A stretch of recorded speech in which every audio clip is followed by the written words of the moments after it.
और अड्डी में आप सभी का स्वागत है। दोस्तों, अगर आप इस चैनल पर नए हो तो चैनल को सब्सक्राइब कर लीजिए और जाकर हमारी दूसरी कहानी भी ज़रूर सुनिए। आप सबको बहुत ही मज़ा आएगा।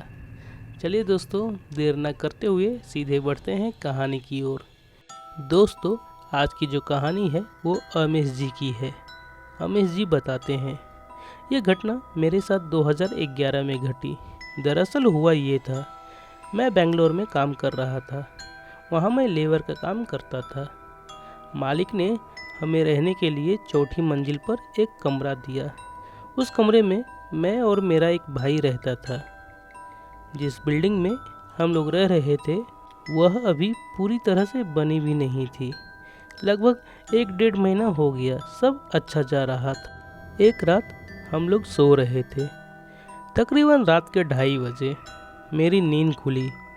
मैं घड़ी में टाइम देखा और वापस फिर सो गया। अभी 5 मिनट भी नहीं हुए कि अचानक से मेरी नींद खुली। मैंने देखा दरवाज़ा पर कोई खटखटा रहा है। खटखटाने की आवाज़ सुनकर मेरा जो भाई बगल में सो रहा था वह भी उठ गया और आँख मलते हुए बोला, इतनी सुबह कौन आ गया? मैं बोला, भाई सुबह नहीं हुई, अभी रात के 2:30 बजे हैं। यह सुनकर वह चौंक गया। इतनी रात को फिर कौन है जो दरवाज़ा पीट रहा है? वह तुरंत दरवाज़ा के पास गया और भीतर से ही बोला, कौन है? कौन है भाई, क्या चाहिए? उसको बस इतना बोलना ही था कि दरवाज़ा पीटना बंद हो गया। हम दोनों ने एक दूसरे का चेहरा देखा और फिर बोला, कौन है भाई? और इतनी रात को यहाँ क्या कर रहे हो? क्या लेने आए हो? लेकिन बाहर से कोई आवाज़ नहीं आई। फिर हम दोनों ने एक साथ दरवाज़ा खोला और बाहर गया।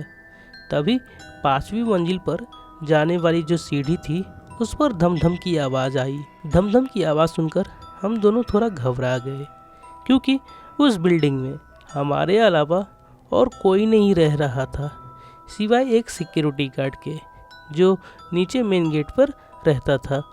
उस समय तो हम दोनों ऊपर जाकर नहीं देखे, सोचे सुबह होगी तो देख आएंगे। और हम लोग वापस रूम में आए और सो गए। सुबह हुई तो मैंने ऊपर जाकर एक एक कोना देखा, लेकिन वहाँ पर कोई नहीं था। अगली रात ठीक 2:30 बजे फिर दरवाजे पर हल्के हल्के ठक ठक की आवाज़ आई। मैं तुरंत उठ बैठा और भाई को भी जगाया। तभी बाहर से आवाज़ आई, बेटा कैसा है?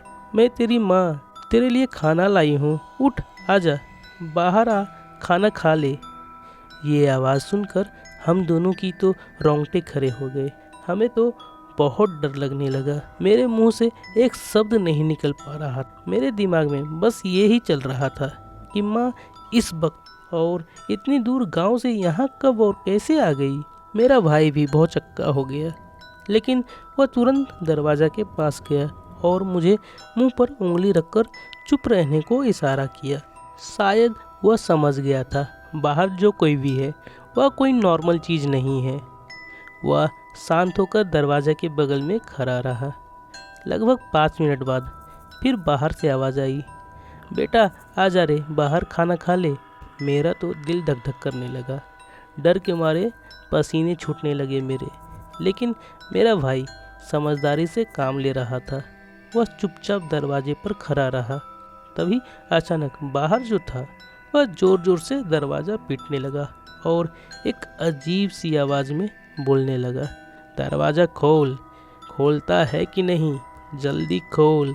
ऐसी ऐसी आवाज़ें सुनकर मेरा भाई भी बहुत घबरा गया। वह उछलकर बिस्तर पर आ गया और कसकर मुझे पकड़ लिया।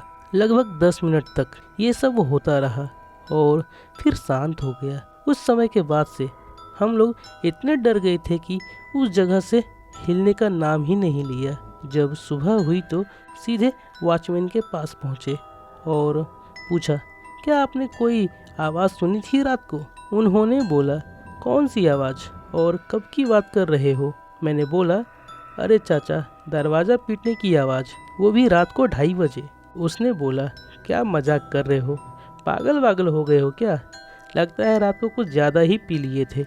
रात को 2:30 बजे तो तुम मेरे साथ शराब पी रहे थे। तुम्हारा भाई तो बोतल लाया था। लगता है अभी भी नशे में हो। जाओ नहा लो, कहीं मालिक को पता चल गया तो तुम्हारे साथ साथ मेरी भी नौकरी चली जाएगी।